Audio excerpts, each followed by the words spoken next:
Assalamualaikum warahmatullahi wabarakatuh. Kembali lagi di channel Om Bris Official. Untuk kisah kali ini ada sebuah cerita kisah nyata, cerita yang diambil dari Twitter, yaitu sebuah kisah yang berjudul Mati Suri.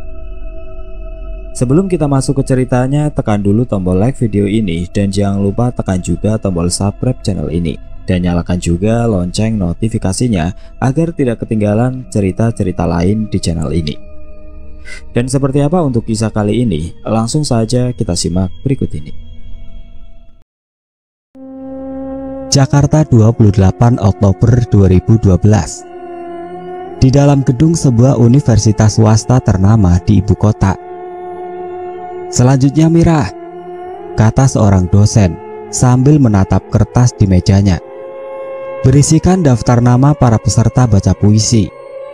Seorang wanita bernama Mira terlihat memundurkan bangku yang ia duduki, memberi ruang untuk langkahnya maju ke depan. Mata Mira menatap sekelilingnya dengan rasa gugup, karena semua mata menatap Mira. Para pejuang, kini tawamu tak lagi terdengar, suaramu tak lagi menghentak bumi, keringatmu tak lagi mengucur deras. Wajahmu menyatu dengan makam pahlawan, abadi dan dikenang. Dulu kala sempat berapi-api membela negara, membebaskan negara dari para koloni-koloni Belanda. Hanya bermodalkan bambu, berani maju nomor 1, siap mati demi negeri. Sekarang aku bisa hidup tenang tanpa bom meriam yang ditembakkan, tanpa suara pesawat tempur yang menderu di langit. Maafkan aku para pejuang, aku hanya menyemangatkan lewat lisan dan tulisan, menyelaraskan aksi dan siap mati demi negeri Ibu Pertiwi. Terima kasih para pejuang. Suara tepukan meriah untuk Mira. Mira adalah seorang mahasiswa baru jurusan sastra Indonesia. Baru 2 bulan lebih dia di Jakarta, tinggal bersama adik dari ayahnya yang adalah seorang pengusaha. Dulu ia adalah gadis desa yang lugu, bahasa Jawa yang masih melekat dalam dirinya. Meski sekarang ia sudah berubah sedikit demi sedikit dalam hal penampilan. Pak De Mira tak segan-segan memberi uang saku yang begitu banyak untuk Mira, hanya untuk gaya hidup Mira yang berbaur dengan ibu kota sekarang. Tidak ingin menjadi korban bully karena berasal dari desa. Itulah hal yang ada di dalam pikiran Mira. Sosok yang pendiam berubah menjadi friendly. Tak lagi menggunakan bahasa daerahnya, ia sekarang akrab dengan bahasa ibu kota. Bagus juga puisi lo, Mir. Iya dong, gue gitu lo. Heleh, sombong aja lo wong desa. Mira naik pitam atas pernyataan teman sebangkunya. Biar gua orang desa, emangnya kenapa? Gak Mir, gitu aja sewot. Gue cuma bercanda. Lo boleh bercanda, tapi jangan bawa 3 hal dalam bercanda lo: ras, suku, dan agama, bukan lelucon, ngerti? Iya, gue salah. Gue minta maaf, Mir. Mira hanya diam, memfokuskan lagi pandangannya ke depan, mendengarkan Anton yang akan berpuisi selanjutnya. Mira memang anak yang tegas, membela karena benar, dan diam karena salah. Itulah yang sering diajarkan oleh kedua orang tuanya. Mir, masih marah sama gua? Tanya Dori yang baru saja duduk di sebelah Mira yang hendak menyantap bakso di kantin. Udah, lupain aja Dor. Ya udah Mir, sebagai permintaan maaf gua yang bayar bakso lo deh, gimana? Mira tersenyum. Nah, kalau itu gue setuju. Dori tersenyum kecut. Walau bagaimanapun Mira adalah sahabat wanita Dori. Begitu juga Mira yang merasa Dori adalah satu-satunya sahabat laki-laki yang lemah gemulai. Namun keduanya sangat akrab, seperti berteman selama 10 tahun. Padahal baru 2 bulan lamanya. Bi, mie ayam 1 ya, ujar Dori pada penjual mie ayam. Siap non. Kenapa sih lo maunya dipanggil Nona bukan Dori?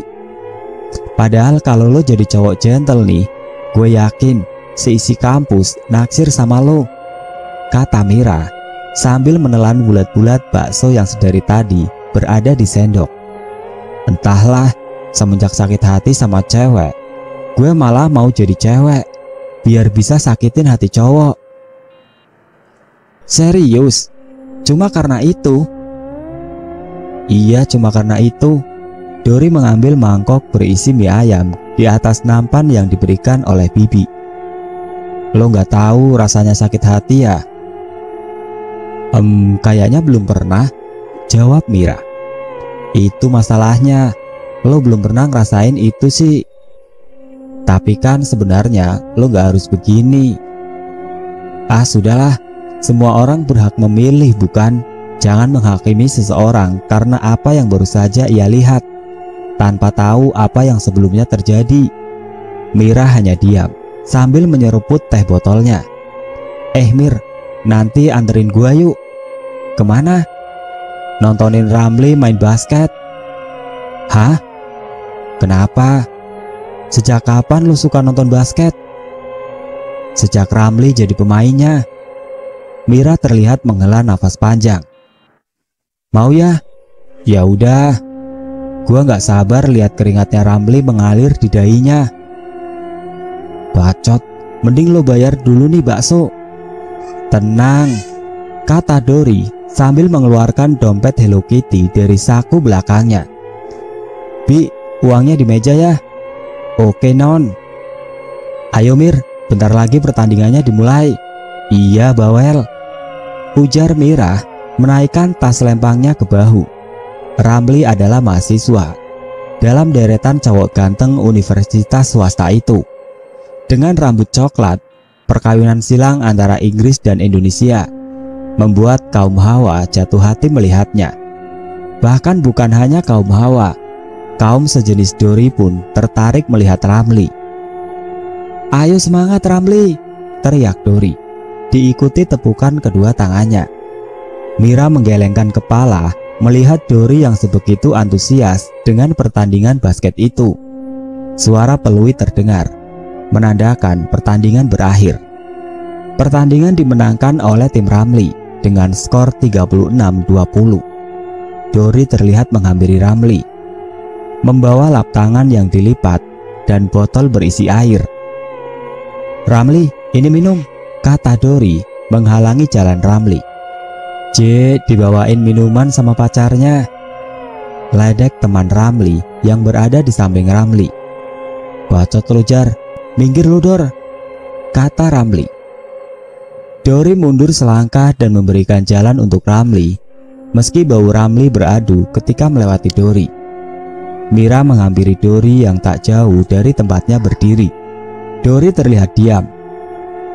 Wajahnya menampakkan rasa kecewa. Botol dan lap tangannya terjatuh.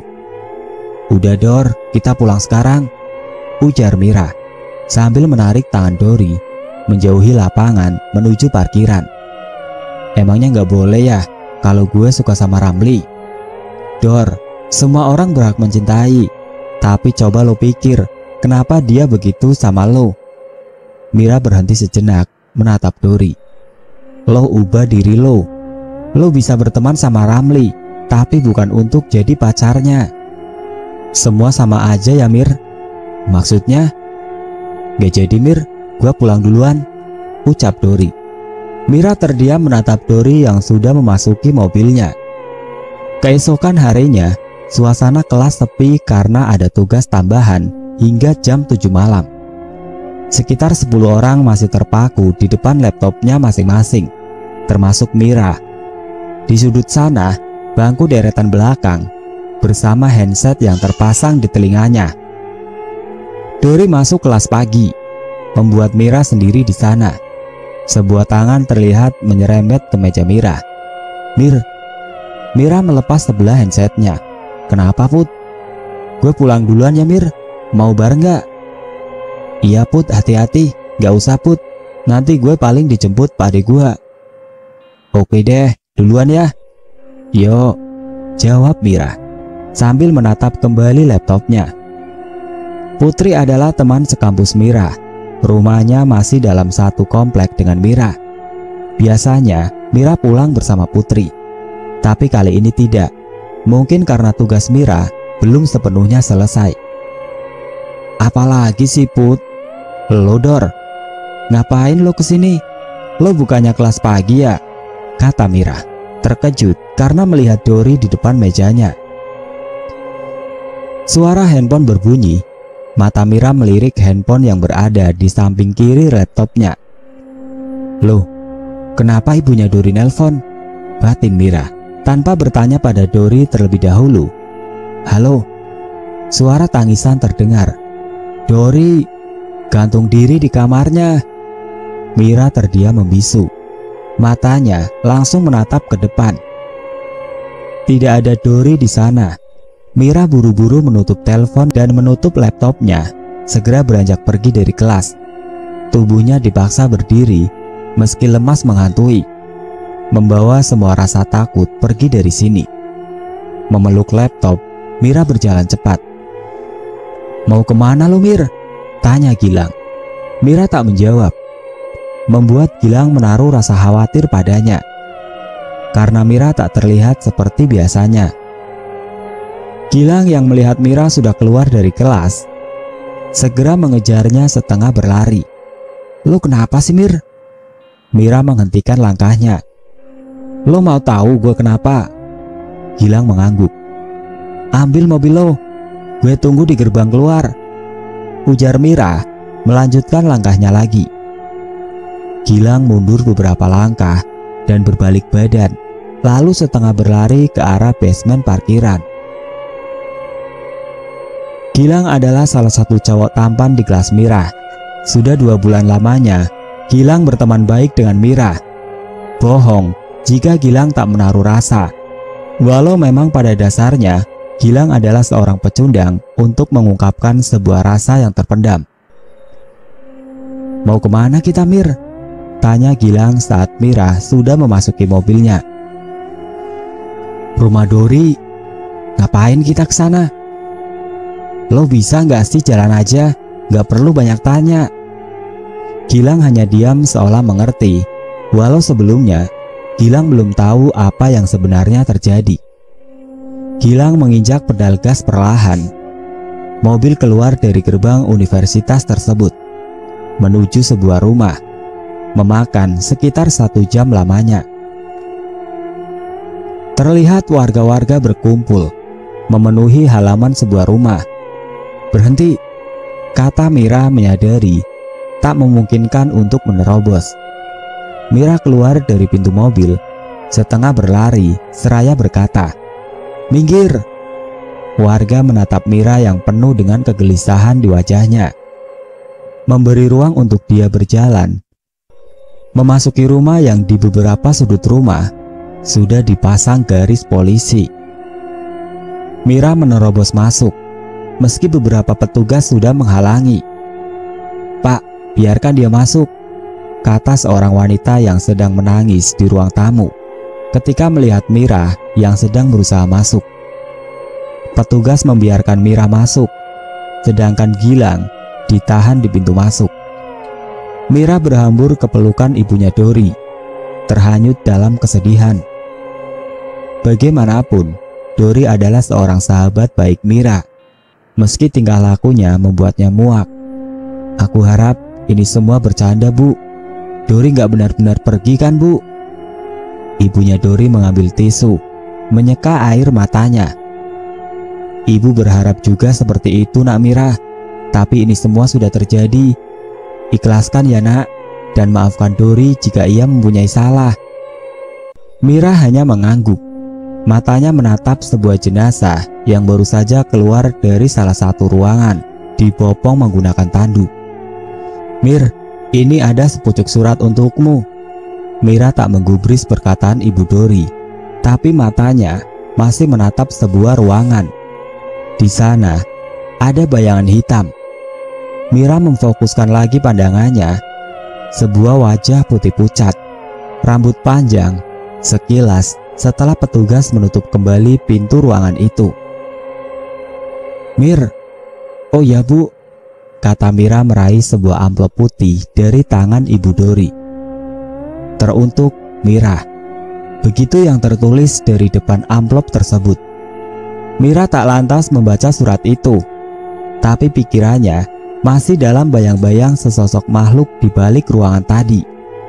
Malam hari, setelah jenazah Dori dibawa ke salah satu rumah sakit yang berada di Jakarta untuk proses otopsi. Tapi Mira lebih memilih untuk pulang bersama Gilang.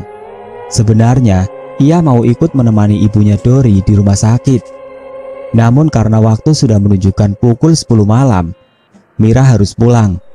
Terutama karena telepon genggam miliknya berdering beberapa kali. Sebuah telepon dari Pak De Mira. Tentu khawatir, karena biasanya Mira sudah pulang sebelum jam 9 malam. "Mir, tadi lo lihat Dori di kampus kan?" Pernyataan Gilang membuat Mira mengingat Dori yang sempat menemuinya di dalam kelas. Mira mengingat wajah Dori yang berbeda. Wajahnya pucat pasi. Suaranya lemah ketika dia menyapa Mira. "Iya, dia datengin gua. Gue juga nggak nyadar kalau itu adalah arwahnya. Soalnya sore itu dia bilang sama gua lagi nggak enak badan."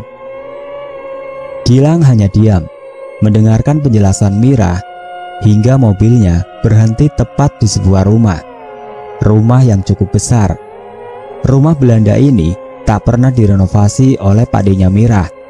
Katanya bangunan ini masih kokoh, jadi tak perlu direnovasi.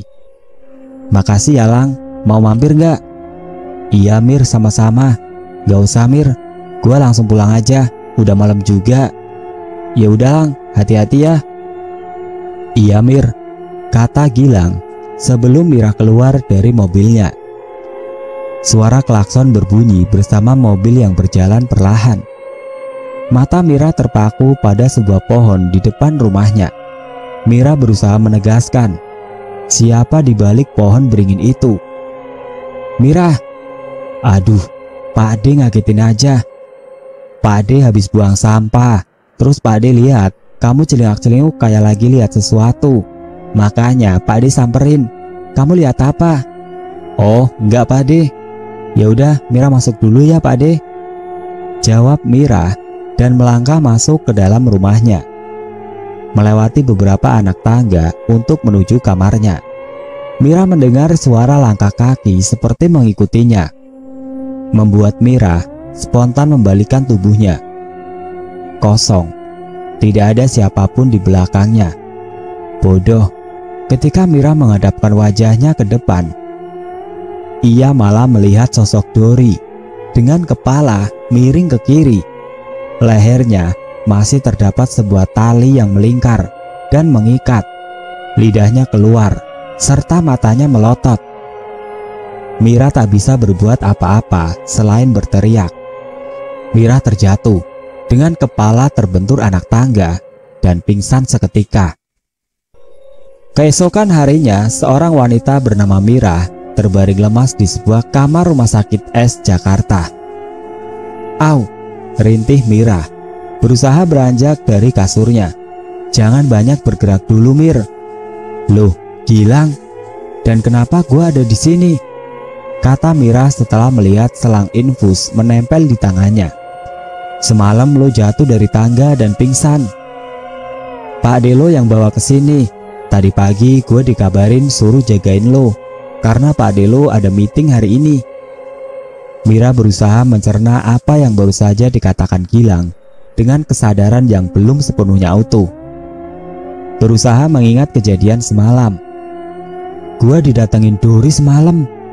Mira menatap langit-langit kamar. "Mungkin gua ada salah sama dia, makanya dia ngambilin gua." Gilang terdiam sejenak. "Udah Mir, gak usah mikir apa-apa dulu. Lo istirahat dulu biar cepet sembuh.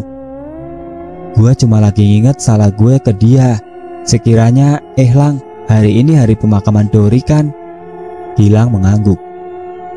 "Aduh, gue gak bisa hadir ke hari pemakamannya dong." "Tenang, gue udah telepon ibunya Dori tadi. Kata dia gak apa-apa, kan masih ada hari esok Mir." "Tapi kan..." "Udahlah Mir, gak usah tapi-tapi. kondisi lo sekarang jauh lebih penting. Makanya lo istirahat sekarang biar cepat sembuh dan ke makamnya Dori bareng gua. Mira hanya diam. Dia masih mengingat apa yang membuat Dori menghantuinya. "Permisi Pak, ini ada obat yang untuk diminum oleh Ibu Mira," kata seorang suster pada Gilang sambil memberikan nampan di atasnya. Terdapat makan yang ditaruh di meja oleh suster bersama beberapa obat-obatan. "Oh ya Sus, makasih ya." "Iya Pak, sama-sama. Nih Mir, lo mau cepet-cepet ke makam Dori kan?" "Iya." "Ya udah nih, makan dulu.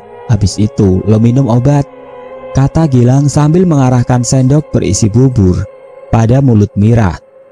Mira melahapnya, tapi masih dengan tatapan kosong. 2 hari kemudian, Mira sudah boleh pulang dari rumah sakit. Hari itu Gilang yang menemani Mira untuk pulang, karena Pak Ade Mira masih di luar kota. "Lang, kita nggak usah pulang dulu." "Kenapa? Terus kita kemana?" tanya Gilang setelah keluar dari parkiran rumah sakit. "Kita ke makam Dori." "Kenapa nggak besok aja Mir? Lo baru aja pulang dari rumah sakit." "Nggak apa-apa Lang, gue udah sembuh kok." Gilang ingin menolak karena melihat keadaan Mira yang masih terlihat pucat di wajahnya. Tapi Mira adalah anak yang keras kepala. Gilang takut jika menolak, Mira malah pergi sendiri. "Ya udah Mir." Perjalanan dari rumah sakit menuju TPU yang berada di Jakarta hanya memakan waktu sekitar 45 menit. Sore itu tempat pemakaman sepi, hanya ada Mira, Gilang, petugas kebersihan makam, dan 1 pedagang kembang wangi. Setelah membeli beberapa kembang wangi, Mira dan Gilang berjalan menelusuri makam, menatap batu nisan satu persatu, mencari nama Dori di sana. "Ini Mir, makam Dori," kata Gilang menunjuk sebuah batu nisan yang bertuliskan nama Dori Deviandra. Mira berjalan menghampiri Gilang, dan kemudian Mira berjongkok, membersihkan kembang yang layu di atas kuburan Dori. "Dor, gue minta maaf kalau gue salah. Gue minta maaf kalau ada perkataan gue yang kurang berkenan. Gue minta maaf banget, gak pernah ngertiin perasaan lo. Semoga tenang di sana ya Dor." Mira tak bisa membendung air matanya. Tangisnya pecah ketika Gilang membantu Mira berdiri dan memeluknya. "Dori pasti maafin lo kok Mir," kata Gilang berusaha meredakan tangis Mira. "Ini pasti gara-gara Ram." Mira tak sempat menuntaskan perkataannya, tapi lagi-lagi matanya menangkap sesuatu. Sebuah kepala manusia yang berada di balik pohon seperti memata-matai Mira dan Gilang. "Hei, siapa lo?" teriak Mira melepas pelukan Gilang. Seseorang di balik pohon itu menyadari bahwa dirinya sudah ketahuan. Ia berlari menjauhi makam. "Kenapa Mir?" kata Gilang yang tidak mengetahui bahwa ada yang memata-matai mereka. "Tadi ada orang di situ," kata Mira sambil menunjuk salah satu pohon yang berada di area pemakaman. "Kayaknya dia seseorang yang waktu itu gue lihat." "Kapan?" "Waktu hari meninggalnya Dori lo antar gue pulang kan? Nah, di situ setelah lo pulang, seseorang itu kayak ngintai gue. Selalu di balik pohon itu. Wajahnya gak kelihatan jelas, pakaiannya serba hitam. Persis apa yang gue lihat barusan." Gilang terdiam, seolah berusaha mengungkap siapa yang sedang mengikuti Mira. "Gue selalu ada buat lo Mir. Siapapun itu yang mengganggu lo, berarti dia mengganggu gua," ujar Gilang. "Tapi kalau gue lihat sekilas, dia itu gak asing. Gua kayak udah pernah lihat sebelumnya, sebelum dia mengintai gua. Tapi siapa dia?" Mira dan Gilang sama-sama terdiam, seolah memikirkan siapa yang berada di balik pohon tadi. "Udah, sekarang kita pulang dulu Mir. Udah mau maghrib." Mira mengangguk. Melihat petugas kebersihan melambai pada Mira dan Gilang, seolah memberitahu untuk cepat pergi dari sana sebelum maghrib. "Mbak Mira, loh, "Bapak tahu nama saya?" kata Mira bingung. "Iya, tadi ada yang nitipin ini pada saya. Katanya kasih ke wanita yang sedang melayat itu. Namanya Mira," ucap seorang petugas kebersihan sambil memberikan secari kertas yang dilipat. Mira meraih kertas tersebut, dan kertas itu bertuliskan, "Apa kabar, Mira?" Mira dan Gilang saling menatap, bahwa yang mengintainya adalah manusia. "Bapak tahu siapa nama yang memberikan kertas ini?" kata Gilang pada petugas kebersihan. "Nggak tahu, dia ngasih itu saja sama uang 10.000 untuk beli rokok." "Oh, kalau ciri-ciri orangnya tahu nggak, Pak?" "Nggak begitu memperhatikan sih. Dia pakaiannya serba hitam, pakai penutup mulut juga, semacam masker. Jadi wajahnya nggak begitu jelas terlihat." "Oh, ya udah, makasih ya, Pak." "Emangnya ada apa ya, Mas?" "Oh, nggak apa-apa, Pak." "Ya sudah, kami pamit pulang dulu ya, Pak," kata Gilang sambil menarik pelan tangan Mira berjalan ke arah mobilnya yang terparkir. Sepanjang jalan, Mira masih menatap kertas itu. "Siapa dia ya, Lang? Dia pasti orang terdekat kita, Mir." "Dari mana lo tahu?" "Coba deh, lo baca kertas itu lagi. Di situ ada nama lo kan, Mir?" "Seseorang yang gak kenal lo pasti gak tahu nama lo, kecuali dia kenal atau ada yang ngasih tahu nama lo," kata Gilang dan langsung memasuki mobilnya. Mira terdiam atas perkataan Gilang. Gilang melongok. "Ngapain diam di situ?" Gilang menyuruh Mira masuk ke dalam mobil bersamanya. Ketika ia melihat Mira masih terpaku di pintu mobil. Tepat ketika azan maghrib berkumandang, bersamaan dengan Mira yang memasuki mobil. Sekitar pukul 7 malam, Mira sudah berada di rumah. Sebelumnya, Pak D-nya menelpon Mira karena tidak jadi pulang hari ini, karena masih ada beberapa urusan di luar kota. Istri dari Pak D-nya sudah meninggal sekitar 10 tahun. Meninggal saat berusaha melahirkan. Malang tak dapat ditolak, bayinya ikut bersamanya. Kisah pilu yang mendarah daging bagi Pak D Mira. Wanita seperti istrinya tak lagi ia dapat di dunia. Hanya berharap kesetiaannya sampai kini membawanya ke surga bersama buah hati dan istri tercinta. Beruntung, Pak D-nya tak terlalu merasa kehilangan, karena ia masih mempunyai sanak saudara yang begitu peduli dengannya, terutama Mira. Baginya, Mira seperti anaknya sendiri.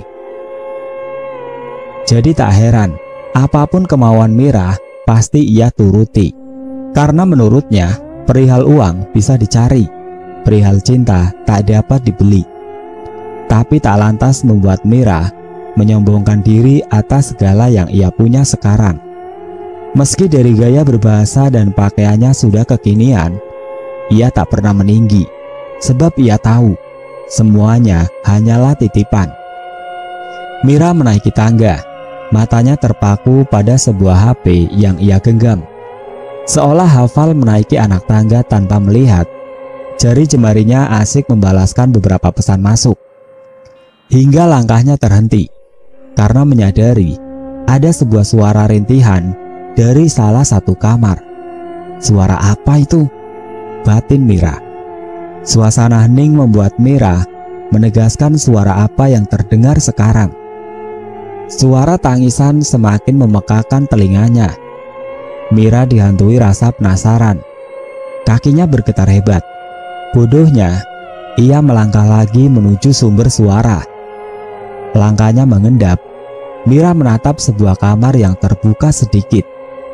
Terlihat sebuah cahaya dari lampu yang hampir redup. "Sejak kapan pintu gudang kebuka?" ucap Mira dengan nada yang begitu pelan. Suara tangis itu masih terdengar, tapi suara itu semakin pelan. Ketika Mira sudah hampir berada di kamarnya, kamar yang berada tepat di gudang itu, Mira membuka pintu kamarnya perlahan. Pintu kayu yang terbuka perlahan bersama suara pintu yang berdecit. Mira mengalihkan pandangannya ke arah ruang kamarnya dengan rasa was-was. Brak, terdengar suara pintu yang dibanting dengan keras. Suara tangis terhenti. Rasa takut pun muncul. Ketika suara pintu tadi terdengar, mata Mira memeriksa setiap sudut ruang kamarnya. Tidak ada siapapun di sana, kecuali di balik hordeng jendela kamarnya. Seorang lelaki menongolkan wajahnya yang berlumur darah yang menghitam. "Dori," kata Mira, berusaha tetap tenang walau raga dan jiwanya sudah hampir tak menopang rasa takutnya. Mira mengetahui bahwa yang dibalik hordengnya adalah Dori, sahabat baiknya. "Kenapa lo gangguin gue terus, Dor? Salah apa gue?" Mira berusaha maju selangkah demi selangkah. Mira menyerah. Langkahnya terhenti dan berbalik arah, lalu berlari pergi menjauhi kamarnya. Karena ternyata yang ia lihat bukanlah Dori, tetapi seseorang yang sempat ia lihat di area pemakaman. Darah yang menghitam ternyata adalah masker hitam yang terpasang di wajahnya. Meski wajahnya tak tampak jelas terlihat, Mira meyakini bahwa dirinya dalam bahaya. Mira mencari pertolongan dengan menghubungi Gilang melalui HP yang digenggamnya sedari tadi. "Halo, ada apa, Mir?"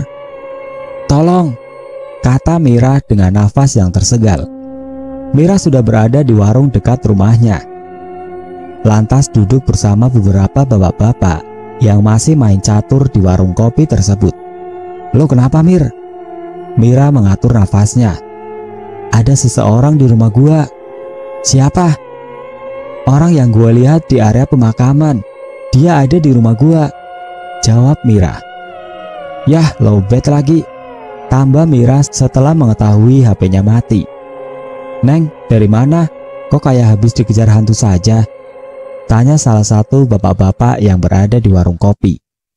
Setelah melihat gelagat aneh dari Mira, Mira baru menyadari satu hal, bahwa bapak-bapak ini bisa membantu menangkap seseorang di rumahnya. "Iya, Pak, ada hantu di rumah saya." "Hah? Yang bener, Mbak?" "Iya bener, Pak." "Ya sudah, mari kita lihat, Mbak." Mira mengangguk menyetujui. "Di, aku tinggal dulu main caturnya. Mau ke rumah Mbak ini, katanya ada hantu." "Halaman, mau menang aku nih. Alasan aja kamu, Man." "Nanti aku balik lagi," kata Pak Rahman, pria tua yang berjalan bersama Mira. Di sepanjang jalan menuju rumah Mira, Pak Rahman mencairkan suasana dengan bertanya-tanya seputar awal kejadian. "Rumah kamu emang di mana, Mbak?" "Di situ, Pak, Gang Melati, rumah nomor 21. Pak Rahman terdiam ketika Mira menjawab lokasi rumahnya. Tepat ketika Mira dan Rahman sampai di sebuah rumah bangunan Belanda. "Ini rumah saya, Pak. Dia ada di sana," tunjuk Mira pada sebuah balkon di atas rumahnya. Pak Rahman terdiam sejenak, lalu mengarahkan pandangannya ke atas. "Astagfirullah, apa itu, Mbak? Apa itu?" teriak Pak Rahman. Selang beberapa detik, Pak Rahman lari terbirit-birit. Pak, kenapa?" teriak Mira pada Pak Rahman yang sudah berlari kencang. Namun Pak Rahman tak menggubris Mira. Mira menatap ke atas. Tidak ada siapapun di sana, kecuali cahaya lampu yang memantul ke arah balkonnya. Kosong, batin Mira terdiam mematung di depan rumahnya. Hingga suara mobil berhenti membuyarkan lamunan Mira. Seseorang dari mobil itu berlari ke arah Mira. "Lo ngapain, Mir?" "Gua nggak apa-apa, tapi tadi gua ajak bapak-bapak di warkop untuk ngecek rumah gua. Tapi baru aja sampai depan rumah gua, dia langsung lari sambil teriak-teriak gitu." "Ya udah, ayo kita cek, Mir," kata Gilang berjalan mendahului Mira memasuki rumahnya. Gilang membuka pintu, menyalakan semua lampu di rumah Mira satu persatu. Hingga Mira dan Gilang menyadari satu hal. "Jejak kaki?" tanya Mira. Tanya Mira pada Gilang yang mengamati jejak kaki di lantai. Jejak kaki yang begitu nampak jelas karena beberapa tanah liat dari kaki seseorang itu tertempel. membuat sebuah petunjuk ke arah mana ia berjalan. Gilang terus mengikuti jejak kaki tersebut, diikuti oleh Mira di belakangnya. "Kamar lo, Mir?" "Iya benar, tadi gue lihat seseorang itu di kamar gua," jawab Mira ketika berhenti di depan pintu kamarnya bersama Gilang. Gilang membuka pintu kamar Mira. Masih ada penerangan yang membuat Gilang dapat melihat tiap-tiap sudut kamar Mira. Kakinya mulai berjelajah di ruang kamar Mira. "Di mana? Gak ada siapa-siapa, Mir," kata Gilang mantap setelah yakin tidak ada siapapun di sini. "Mir," tambah Gilang heran tak dapat jawaban dari Mira. Gilang kembali memasuki kamar Mira melalui jendela dekat balkon. Gilang menatap Mira yang menampakkan rasa cemas. "Lo kenapa, Mir?" Gilang menghampiri Mira dan membaca sebuah tulisan yang sedang ditatap oleh Mira. Di dinding kamarnya, sebuah kertas bertuliskan, "Mira, masih ingat aku?" Mira meraih sebuah tulisan itu, menatapnya dengan menunduk, hingga membuat sesuatu jatuh dari dahinya. "Belatung," batin Mira. Jari jemarinya meraba dahinya yang terluka akibat jatuh dari tangga waktu itu. Jijik dan mual, itulah yang dirasakan oleh Mira ketika sekarang jari jemarinya dikelilingi oleh belatung. "Kenapa, Mir?" "Lihat, Lang, dahi gua." "Astaga, kenapa luka di dahi lo jadi busuk gitu?" kata Gilang mengambil sapu tangan di sakunya. "Tutup luka lo pakai sapu tangan gua. Sekarang kita ke dokter." Mira meraih sapu tangan dan menutup luka yang dipenuhi belatung itu, lalu berjalan pergi dengan cepat ke arah mobil. Mira dan Gilang sudah berada di bawah, berada dekat dengan mobilnya. "Aduh, kunci mobil ketinggalan di meja makan lagi," ucap Gilang setelah beberapa kali merogoh sakunya. "Ah, ya udah cepet ambil." Gilang setengah berlari memasuki lagi rumah Mira. Tepat di depan rumah Mira adalah pohon-pohon yang rimbun. Mira masih melihat jelas karena beberapa pantulan cahaya dari lampu jalan. Lagi-lagi ada seseorang yang membuat keberanian Mira goyah. Seseorang itu lagi-lagi berada di balik pohon. Pohon yang sama seperti yang Mira lihat waktu itu. Tapi kali ini ia melambaikan tangan, seolah mengisyaratkan sampai jumpa lagi. Tepat sebelum Gilang datang, seseorang itu sudah menghilang, berlari ke belakang dengan sangat cepat. Lagi-lagi Mira tak dapat melihat jelas wajahnya. "Ayo, Mir," ucap Gilang. Mira dan Gilang terdiam. Padahal pintu kedua mobilnya sudah dibuka oleh Gilang dan Mira. Tapi mereka masih terpaku sambil menatap sebuah jok yang dipenuhi dengan kembang 7 rupa. Bau kemenyan yang terbakar menembus hidung Mira dan Gilang. Lagi-lagi sebuah misteri yang mereka belum dapat pecahkan. Keduanya saling menggelengkan kepala, seolah tak percaya apa maksud dari seseorang yang menaruh kembang 7 rupa di jok. "Ulah siapa ini, brengsek?" geram Gilang. "Siapa lagi kalau bukan dia? Dia yang gue lihat di pemakaman. Dia yang gue lihat di kamar gua. Dia yang gue lihat tadi di pohon depan rumah gua. Tapi untuk apa, Mir? Ini benar-benar gak lucu. Gue harap tadinya dia cuma bercanda, tapi dengan begini, gue yakin seseorang itu gak lagi mengajak kita bercanda. Kita harus cari dia, Mir. Tapi di mana, Lang?" Mira masuk ke dalam mobil setelah membersihkan kursi joknya. "Kita aja gak tahu dia siapa." Gilang terdiam atas apa yang baru saja Mira katakan. Kedua tangannya memegang setir mobil, pandangannya ke depan, masih terdiam, seolah memikirkan siapa orang tersebut. Sebelum akhirnya Gilang menyerah pada teka-teki yang ia dapat di dalam kepalanya. Ia mengumpulkan serangkaian peristiwa yang terjadi pada Mira. Namun lagi-lagi, ia tak mendapat titik terang. "Dia cuma meneror lo, Mir, bukan gua. Jadi Dia ini orang terdekat lu. Bener juga, Lang. Tapi siapa? Gilang memilih tak menjawab pertanyaan Mira, karena memang Gilang belum mengetahui tentang seseorang yang masih dipertanyakan di dalam kepalanya. Mobil sudah berjalan menuju rumah sakit. Jalan ibu kota yang padat membuat Gilang dan Mira lebih lama dalam perjalanan, hingga mendapat suatu jalan yang sepi karena beberapa pengendara memilih jalur alternatif.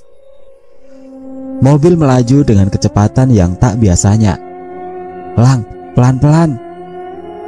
Gilang tak menggubris Mira, hingga Mira menyadari satu hal ketika matanya tak sengaja menatap kaca spion tengah. Ada seorang lelaki sebaya Gilang sedang duduk menyender pada bangkunya.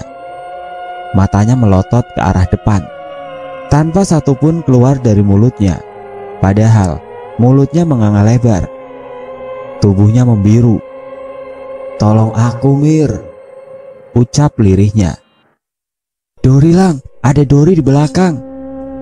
Mira berteriak pada Gilang, membuat Gilang tersadar dari fokusnya pandangan ia ke jalan. Lengah ketika Gilang menatap ke belakang. Ia lupa di depan ada perempatan. Naas, Gilang tak dapat menghindar dari truk yang berhenti di lampu merah. Walau berusaha banting setir, kecelakaan tak dapat terelakkan. Tabrakan terjadi. Gilang dan Mira harus dilarikan ke rumah sakit. Gilang terluka di bagian dadanya, robek karena pecahan kaca, serta beberapa luka di sekujur tubuhnya. Yang paling parah adalah Mira. Ia harus dilarikan ke UGD karena sejak awal seatbelt lupa ia pasang. Kepalanya terbentur keras dan mengalami pembuluh darah pecah. Ia harus melakukan serangkaian operasi. Mira masih dalam keadaan koma setelah kehilangan darah yang begitu banyak. Pak Ade Mira mencari pendonor darah. Beruntung banyak pendonor yang mau mendonorkan darahnya untuk Mira. Namun tak sampai di situ, Mira masih belum sadarkan diri. Ia terlelap dalam koma yang panjang. Beberapa hari sudah berlalu. Mira sudah dilarikan ke beberapa rumah sakit.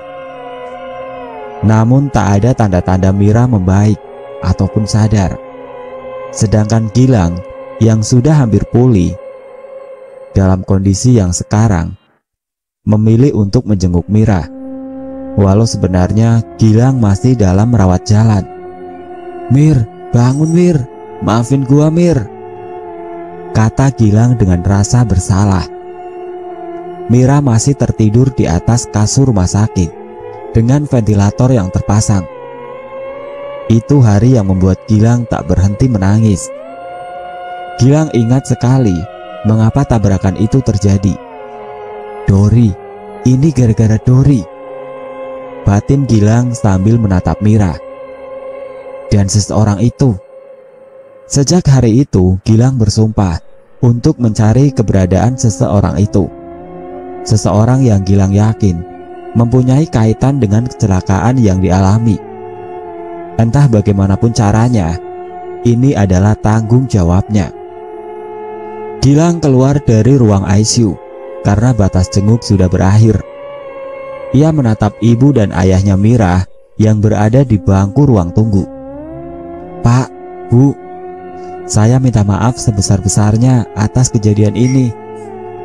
"Tidak apa-apa nak, yang namanya musibah gak ada yang tahu." Beruntung keluarga Mira mau memaafkan Gilang, membuat Gilang sedikit lega walau masih dalam perasaan bersalah. 10 hari berlalu, Mira masih belum sadarkan diri. Keluarga Mira meminta agar Mira dirawat di rumah Pak D-nya saja, karena cukup jauh apabila Pak D-nya Mira ingin menjenguk ke sana. Dokter menyetujui, meski sebenarnya dokter sudah memvonis Mira tidak akan bertahan lebih lama lagi. Hari itu, Gilang yang membawa Mira ke rumah Pak D-nya bersama ayah dan ibu Mira, serta beberapa perawat khusus untuk Mira. Hari ke-11, Gilang masih berharap Mira membuka matanya, tapi semua itu hanyalah harapan Gilang. Mira masih tak mau membuka matanya ataupun menggerakkan tubuhnya. Gilang pergi ke arah jendela kamar Mira, membuka hordeng yang masih menutup jendela, membiarkan cahaya matahari menembus kamar Mira. Hingga Gilang menatap sesuatu yang tak asing baginya. Ada 2 surat yang tertumpuk rapi di sudut meja Mira. Gilang pernah melihat surat itu. Surat ini kan yang waktu itu dikasih sama ibunya Dori. Batin Gilang menatap sebuah amplop yang di depannya bertuliskan teruntuk Mira. Dan ada 1 surat sudah sangat usang, terlihat karena beberapa debu menghinggapi amplop itu. Semula amplop yang berwarna putih tersebut berubah menjadi kecoklatan serta beberapa noda bekas air. Tapi sepertinya Mira tak pernah membaca isi surat itu. Gilang membuka amplop Dori terlebih dahulu, 1 bulan sebelum kematian Dori. Di dalam suasana kelas yang begitu sepi, Dori merintih sakit di bagian perutnya. "Lo kenapa, Dor?" tanya Mira yang berada dekat dengan Dori. Dori tak sengaja membuka sedikit bajunya, menampakkan luka yang sudah membusuk sebesar kepalan tangan di perutnya.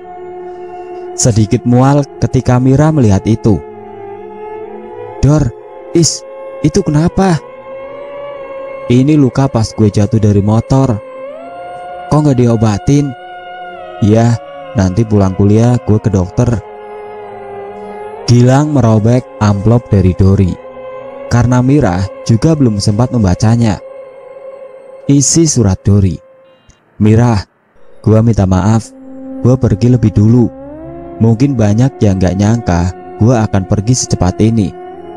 Ini semua gua lakuin demi lo. Masih ingat waktu pertama kali kita masuk ke universitas ini? Kita jadi mahasiswa baru. Gua yang pertama kali memperhatikan ada yang aneh ketika lo duduk di sudut lapangan. Gua ini punya kelebihan untuk melihat hal yang tak kasat mata. Gua lihat pundak lo bertumpuk sekitar 3 makhluk. 2 anak kecil berperut besar, mulutnya dijahit hingga tak dapat terbuka, kepalanya botak, dan darah mengucur di antara kedua bola matanya yang menghitam. Mereka duduk di antara kedua pundak lo, Mir. Dan satu lagi, sesosok berkepala ular, bertubuh pendek, tapi kedua tangannya panjang, memeluk leher lo. Itu kiriman, Mir, semacam santet. Jika dibiarkan terus-menerus, bahkan merenggut nyawa lo, Mir. Gua mau bantuin lo ngusir beberapa kiriman-kiriman itu, tapi sifat lo berubah, jadi benar-benar galak ketika cowok deketin lo. Bahkan lo sempat marah-marah ketika didekati Anton. Padahal Anton gak punya salah apa-apa sama lo.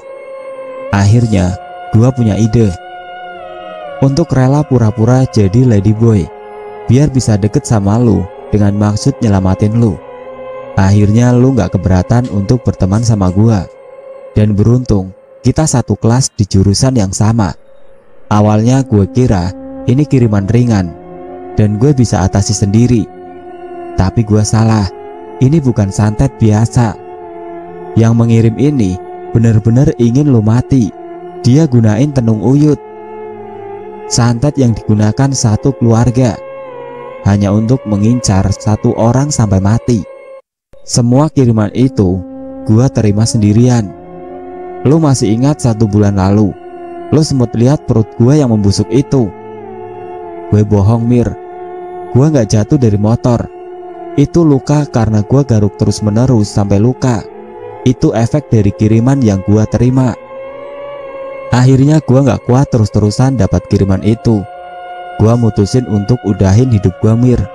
Ini keputusan gua, Mir, demi lo. Gua harap kematian gua gak sia-sia, Mir. Lo tetap hidup, karena kiriman yang lo dapat udah gua bawa mati. Tapi lo jangan senang dulu. Tolong jaga kuburan gua selama 7 hari, agar seseorang itu gak ngambil anggota tubuh gua untuk nyantet lo lagi. Karena jika seseorang itu ngambil anggota tubuh gue yakin lo akan nyusul gue di sini. Semoga lo cepat baca surat ini, Dori. Gilang meremas isi surat itu setelah selesai membacanya. Brengsek, Dori juga korban. Gilang menarik sebuah bangku yang terdapat di kolong meja, lalu duduk masih dengan rasa kesal dalam dada. Karena belum juga mendapat titik terang dari serangkaian masalah yang ia alami. Mira belum sadarkan diri, dan seseorang itu juga masih dalam tanda tanya. Andai Mira membaca surat dari Dori sebelum kejadian ini, batin Gilang. Gilang menopang kepalanya dengan tangan kiri hingga matanya menatap suatu surat yang belum sempat ia baca maupun Mira. Surat yang berdebu itu mulai Gilang raih. Jari jemarinya meraba dan membolak-balikan amplop itu. Surat dari siapa ini? Gak ada nama pengirim, ucap Gilang sambil merobek perlahan amplop tersebut. Hari itu, hari di mana semuanya terbongkar melalui surat yang Gilang baca. "Halo," kata Gilang sambil menelpon seseorang. "Ton, jawab." Iya, ada apa?" "Gua butuh bantuan lo. Lo bisa kan ke rumah Mira sekarang?" "Ngapain?" "Udah bisa atau enggak? Ini urusan hidup dan mati." "Iya, tapi kenapa?" "Brengsek, gua nggak bisa jelasin sekarang. Mira dalam keadaan bahaya sekarang." Anton yang belum sepenuhnya paham dari apa yang dimaksud oleh sahabatnya itu hanya berkata, "Iya, gue kesana sekarang." Gilang langsung menutup telepon tanpa menjawab sepatah kata pun. Gilang turun dari kamar Mira menuju ruang tamu, di mana sanak keluarga dari Mira berkumpul di sana. Mata Gilang mencari seseorang yang tahu, seseorang yang menulis surat untuk Mira. "Bu Mira," kata Gilang berbisik pada seseorang wanita tua, yang mana adalah ibunya Mira. "Iya, Nak Gilang, ada apa?" "Ibu kenal dengan yang namanya ini?" tanya Gilang memberikan suatu nama pada surat tersebut. Ibunya Mira tampak menatap nama pada kertas itu sedikit lama, seolah mengingat. Iya, ini anak desa sebelah dulu. Mira pernah mengenalkan dia pada ibu." "Saya boleh minta alamat lengkapnya, Bu?" "Waduh, kalau alamat lengkapnya saya kurang tahu. Tapi ada kerabatnya Mira yang tinggal di sana dan kenal dengan orang ini." "Siapa namanya, Bu?" "Bunga. Dia tinggal di desa ujung." "Makasih, Bu," ucap Gilang setengah berlari keluar.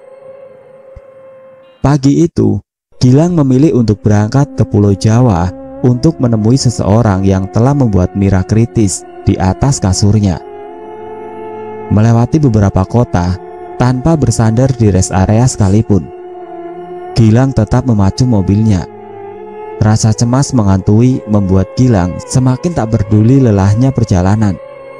Yang ada di pikirannya, bagaimana agar Mira selamat. Jam 7 malam, Gilang sudah memasuki sebuah desa, berada di ujung dan diapit oleh 2 gunung. Hingga sampai di sebuah rumah, Gilang memaklumi rumah dengan penerangan yang minim ini, karena Gilang tahu desa ini belum dialiri listrik. "Permisi." "Iya Mas, ada apa ya?"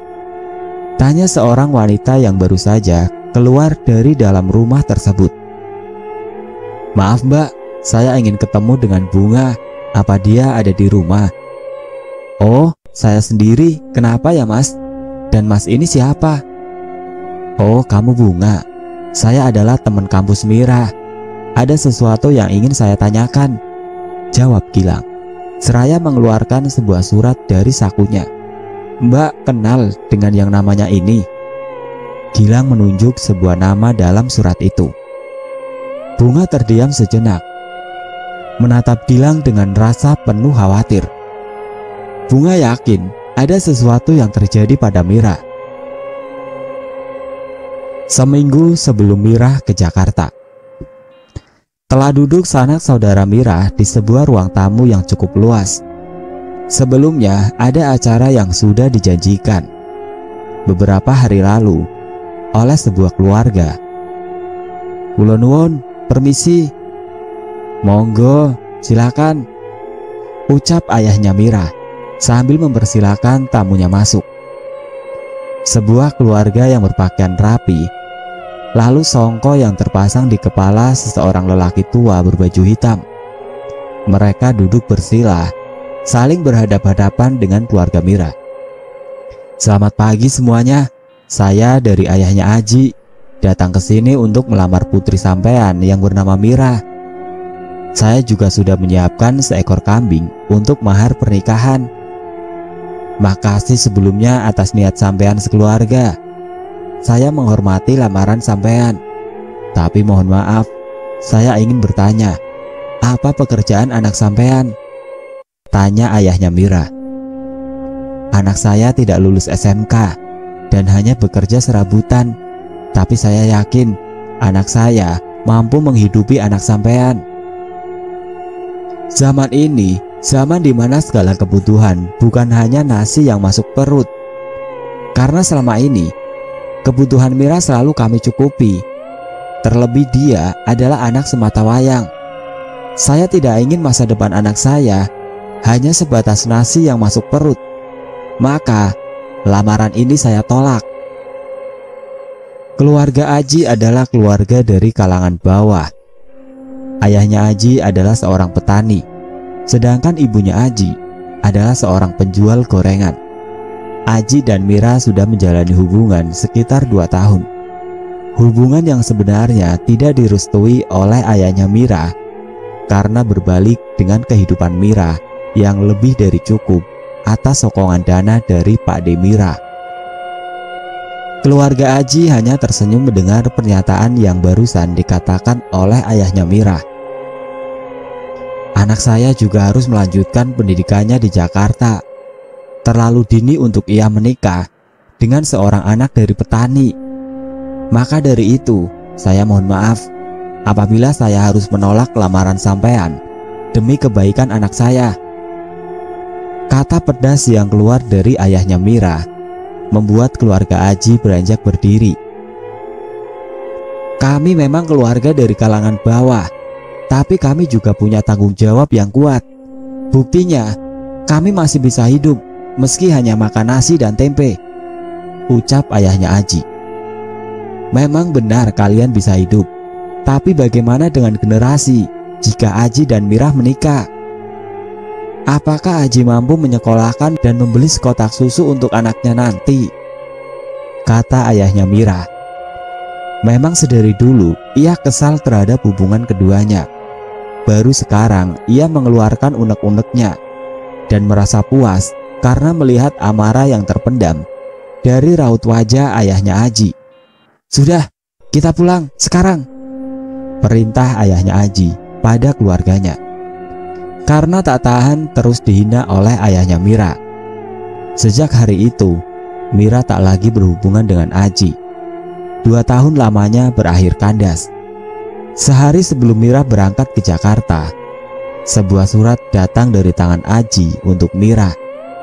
Surat itu dititipkan oleh Bunga selaku kerabat Mira. "Mir, dapat surat dari Aji." "Udah buang aja Bung, gua nggak mau lagi berurusan dengan dia." "Tapi Mir, seenggaknya lo terima surat ini untuk yang terakhir kalinya," paksa Bunga. Mira menatap surat itu dari tangan Bunga. "Ya udah, tapi gua nggak janji bakalan baca surat ini ya," tambah Mira sambil memasukkan surat itu ke dalam sebuah koper. Surat yang ditulis Aji. "Mira, harapan besar bersamamu telah pupus. Jembatan yang menghubungkan 2 insan telah roboh. Jarak kita semakin jauh membentang. Tanganku tak lagi menggenggam tanganmu. Apakah ini rasanya patah hati? Sekarang aku hancur, berserak, terbawa ombak kekecewaan, tenggelam bersama harapan. Tapi sejak itu, aku paham artinya membenci. membenci atas segala kekejian perkataan ayahmu. Tapi ayahmu lupa kata-katanya yang kian merajalela di pikiran. Ia lupa pada siapa ia berbicara. Ia lupa pada siapa dia berhadapan. Seseorang petani yang dulunya disegani karena beberapa orang yang dibunuhnya tanpa menyentuh. Ya, dia adalah seorang dukun santet. Namanya terdengar di seluruh desa. Mungkin ayahmu lupa. Sekarang aku mengingatkan kembali melalui surat ini. Cinta yang berubah menjadi dendam karena kecewa yang terpendam. Aji.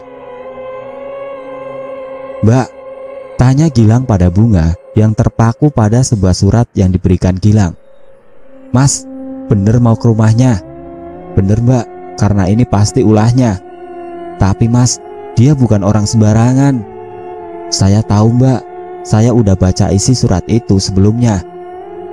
Maaf, saya hanya bisa membantu memberikan alamat rumahnya.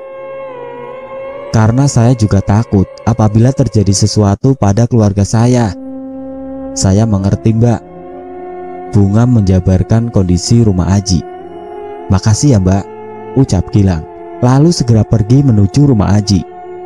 Melewati hamparan luas kebun teh dan masih masuk lagi ke hutan. Ini rumahnya banyak, tapi orang yang tinggal di sini kok dikit ya? Batin Gilang setelah melihat rumah-rumah yang berjejer rapi, tapi hanya sekitar 2/3 rumah yang diberi lampu petromak.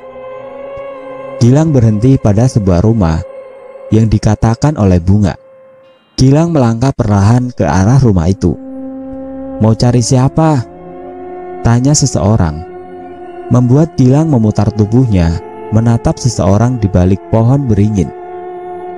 Seseorang itu keluar, menampakkan buff masker yang terpasang di wajahnya. Dan seseorang itu menghampiri Gilang. Saya cari Aji. Yang di depan matamu ini adalah yang kamu cari, kata seseorang itu sambil melepas buff masker di wajahnya.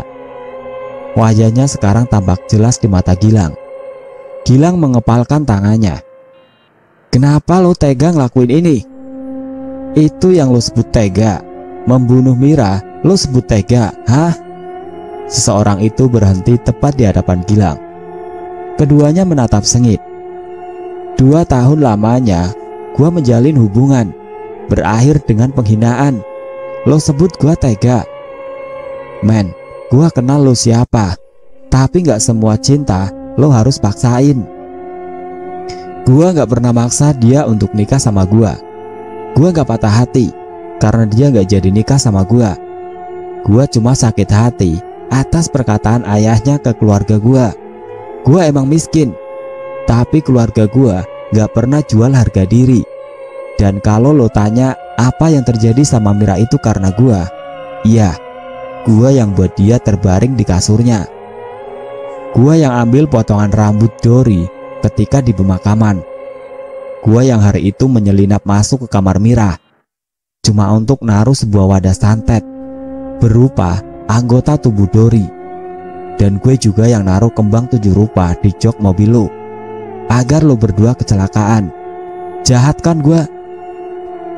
Brengsek, ucap Gilang sembari melepaskan bogem mentah ke kepala Aji. Aji menghindar dengan mudah, lalu Aji memberikan sebuah pukulan ke perut.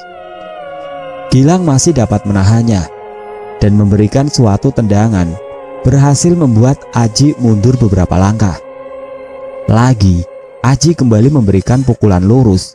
Dengan mudahnya, Gilang meraih tangan yang hampir menyentuh pipinya. Gilang mematahkan jari jemari Aji. Suara patahan jari jemari bersamaan rintihan kesakitan dari Aji. Gilang belum merasa puas. Ia berlari ke arah Aji yang mundur ke belakang. Tapi Gilang lengah hingga suatu celurit tertancap di pundaknya. Ah!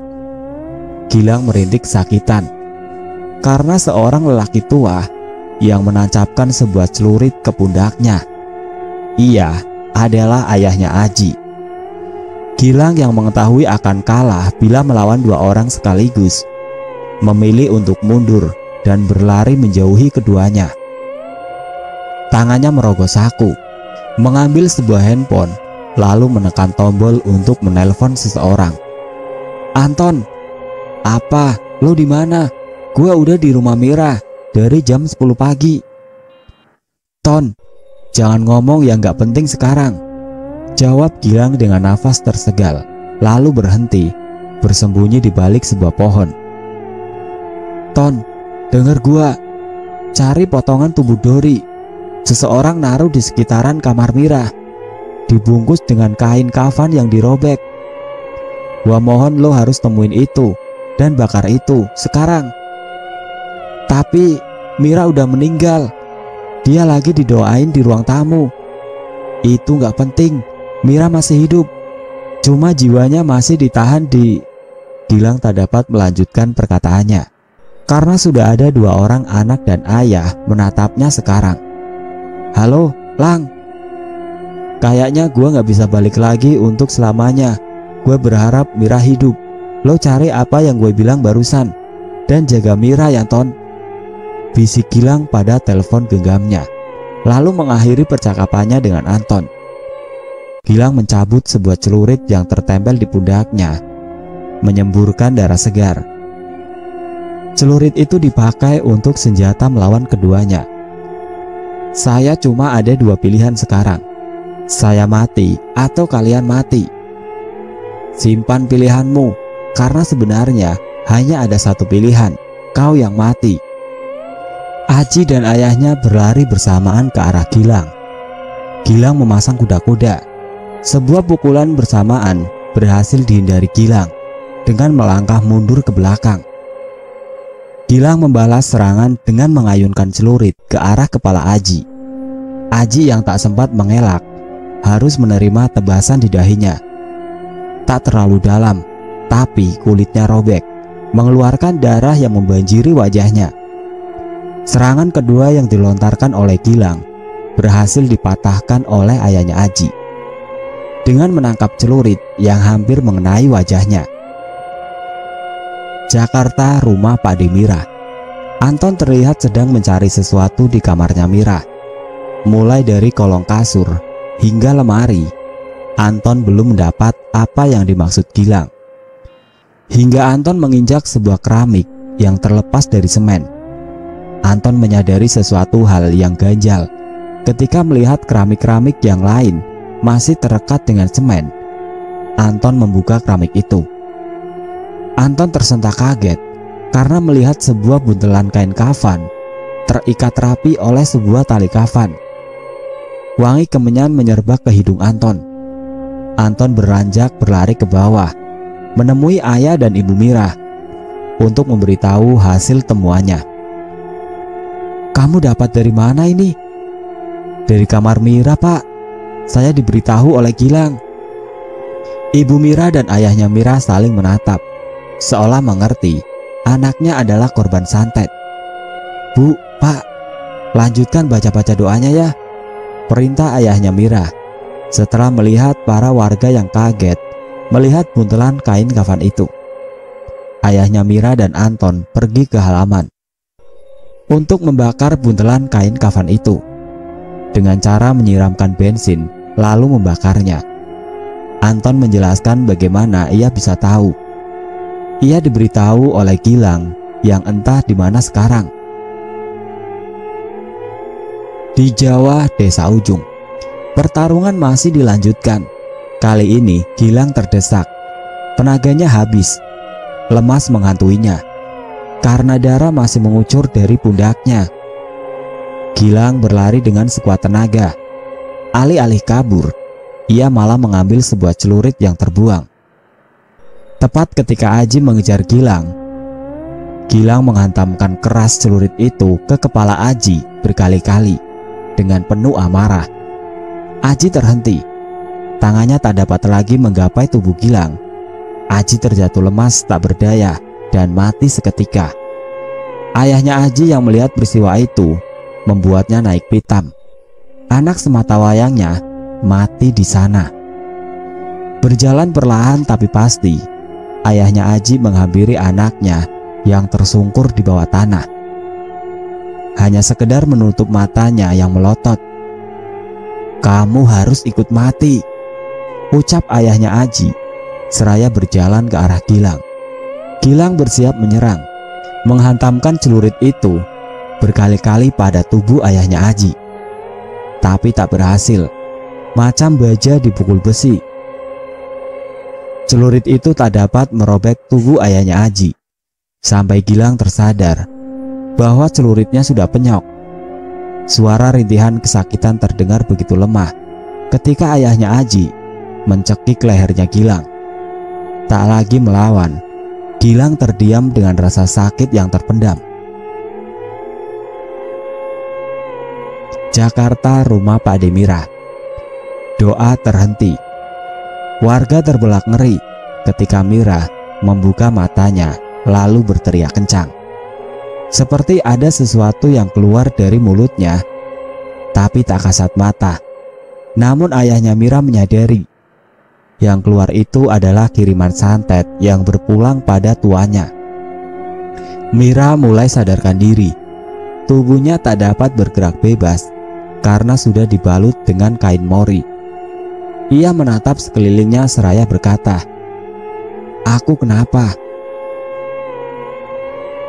Hari itu Mira tak lagi dapat melihat Gilang karena Gilang sudah berada bersama Dori di alam sana. Mira hanya mampu mengirimkan doa lewat lisan sambil menatap nisan yang bertuliskan nama Gilang Yudhoyono. Mati di tangan ayahnya Aji yang sekarang mendekam di balik jeruji besi. Oke teman-teman, sekian untuk cerita kali ini. Bagaimana menurut kalian tentang kisah ini? Tulis komentar kalian di kolom komentar. Dan bagi teman-teman yang baru bergabung, jangan lupa untuk like, komen, share, serta subscribe channel ini. Wassalamualaikum warahmatullahi wabarakatuh.